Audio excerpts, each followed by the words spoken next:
Assalamualaikum warahmatullahi wabarakatuh. Perkenalkan, nama saya Putri Regina dengan NPM 2121026 dari Program Studi Pendidikan Bahasa dan Sastra Indonesia Universitas Batu Raja.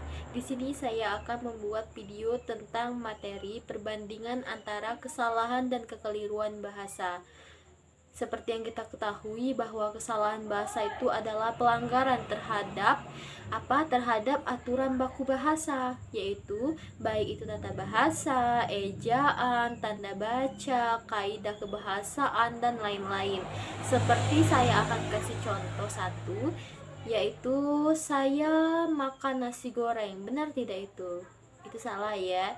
Yang benar itu adalah kesalahan penggunaan kata kerja makan, seharusnya memakan. Jadi yang benar itu saya memakan nasi goreng. Selanjutnya ada kekeliruan bahasa. Kekeliruan bahasa sendiri adalah kesalahan dalam penggunaan bahasa yang tidak melanggar aturan baku atau aturan baku bahasa ya. Nah, di sini dia menimbulkan makna yang baru. Makna yang baru di sini seperti tidak sesuai dengan konteks, tidak sesuai dengan akal atau tidak masuk akal atau tidak logis ya. Nah, di sini saya akan mencontohkan satu kalimat kekeliruan dalam berbahasa. Yang mana yaitu saya makan batu bata. Tidak logis kan? Mana ada manusia makan batu bata? Itu tidak logis. Baiklah, selanjutnya di sini saya akan menjelaskan mengenai kategori dan sudut pandang. Di sini saya akan mengambil kategori atau sudut pandang perbaikan dengan kesalahan dibantu guru dan kekeliruan siswa sendiri.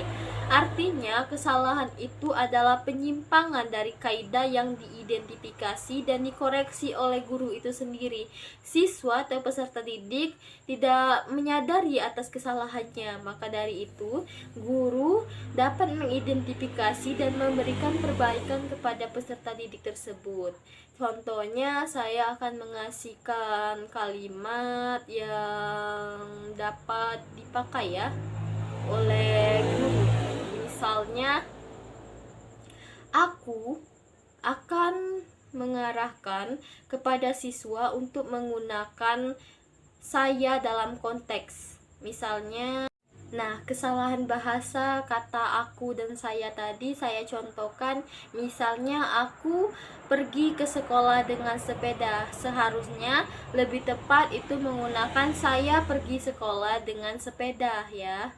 Selanjutnya itu ada kategori atau sudut pandang perbaikan bagian kekeliruan siswa sendiri. Artinya penyimpangan atau kaidah bahasa yang diidentifikasi dan dikoreksi oleh siswa itu sendiri. Ini berarti siswa bisa merasakan atau mengetahui kesalahan mereka dan mencoba memperbaikinya. Misalnya kalimat aku pergi ke sekolah dengan sepeda. Nah, siswa ini menyadari dia salah menggunakan bahasa. Lalu dia mengoreksinya dengan cara mengubah dari kata aku menjadi saya. Contoh, saya pergi sekolah menggunakan dengan sepeda atau menggunakan sepeda. Ingat ya, kesalahan bahasa tadi itu dikoreksi oleh guru tersebut atau gurunya. Kalau kekeliruan tadi dikoreksi oleh siswa itu sendiri ya. Selanjutnya itu ada kategori atau sudut pandang perbaikan bagian kekeliruan siswa sendiri. Artinya penyimpangan atau kaidah bahasa yang diidentifikasi dan dikoreksi oleh siswa itu sendiri. Ini berarti siswa bisa merasakan atau mengetahui kesalahan mereka dan mencoba memperbaikinya. Misalnya kalimat aku pergi ke sekolah dengan sepeda. Nah, siswa ini menyadari dia salah menggunakan bahasa. Lalu dia mengoreksinya dengan cara mengubah dari kata aku menjadi saya. Contoh, saya pergi sekolah menggunakan dengan sepeda atau menggunakan sepeda. Ingat ya, kesalahan bahasa tadi itu dikoreksi oleh guru tersebut atau gurunya. Kalau kekeliruan tadi dikoreksi oleh siswa itu sendiri ya. Selanjutnya yaitu ada faktor penyebab kesalahan berbahasa. Faktor penyebab kesalahan berbahasa itu banyak sekali. Yang pertama itu ada faktor bahasa ibu. Faktor bahasa ibu itu biasanya terbawa dari rumah, misalnya ke sekolah atau ke tempat pendidikan lainnya, baik itu formal atau non formal. Kemudian ada kekurangan pemahaman. Kekurangan pemahaman di sini siswa masih belum paham bagaimana cara penggunaan bahasa yang baik dan benar. Kemudian pengajaran yang kurang tepat. Mungkin saja atau bisa jadi siswa itu diajarkan oleh orang tuanya atau gurunya bahasa yang memang bahasa daerah, bukan bahasa Indonesia. Kemudian ada kebiasaan. Nah, kebiasaan ini biasanya terbawa dari bahasa sehari-harinya, bahasa daerah ya biasanya itu kalau di. Baiklah, selanjutnya yaitu ada kesalahan interlingual. Kesalahan interlingual itu adalah kesalahan yang dibuat oleh seseorang yang belajar bahasa asing. Dia mengalami kesalahan karena pengaruh bahasa ibunya. Kemudian ada kesalahan interlingual.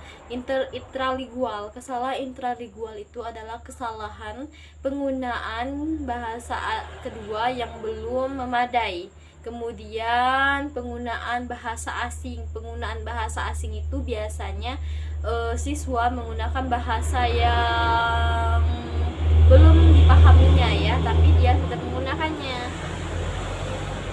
Biasanya itu terpengaruh oleh aplikasi misalnya TikTok, Gawai, TikTok yang ada di Gawai, kemudian buku, komik, dan lain-lain.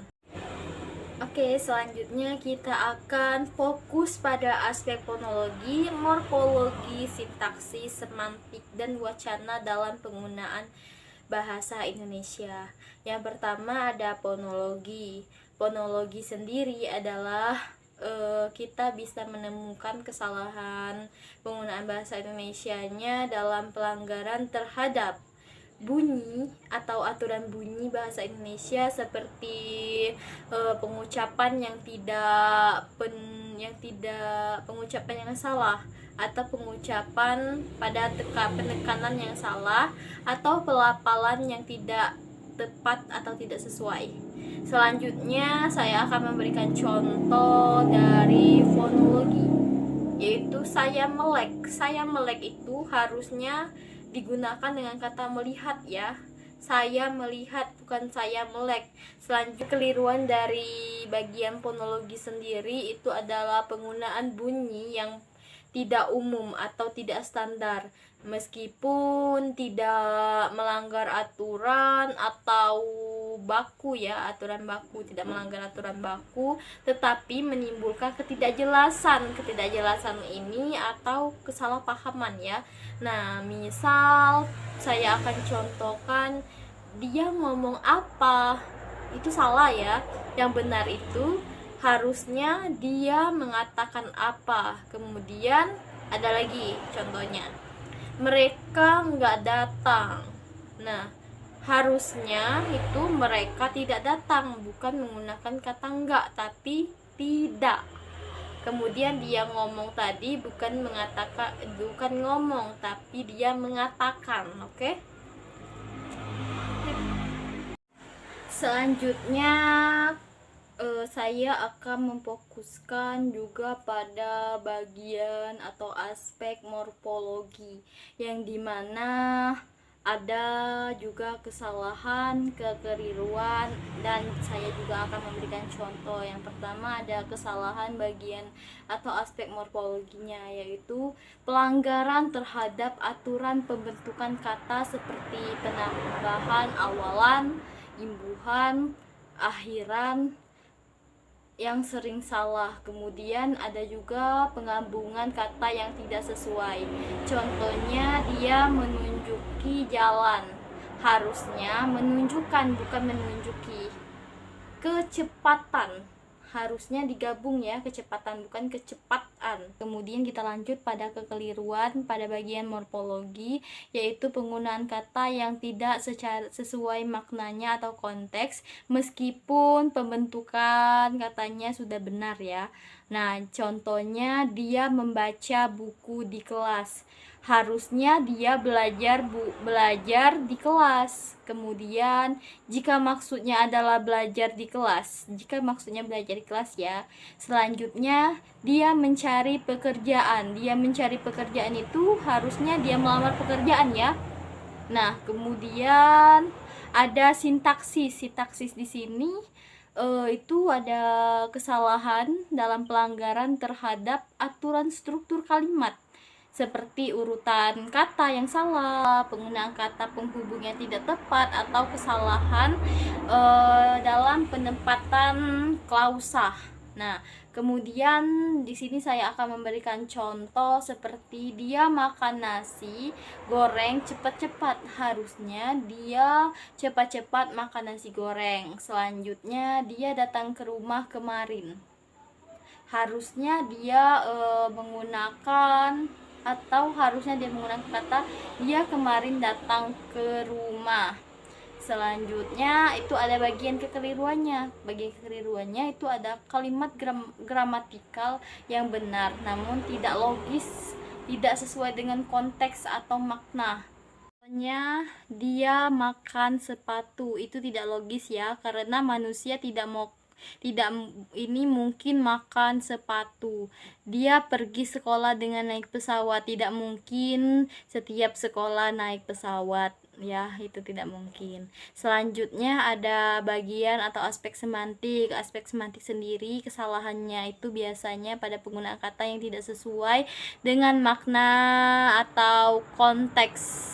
Kemudian contohnya dia berani berbicara, harusnya dia berani bertindak jika maksudnya adalah melakukan sesuatu yang berani. Selanjutnya bagian kekeliruan pada bagian aspek sintaksis, yaitu penggunaan kata yang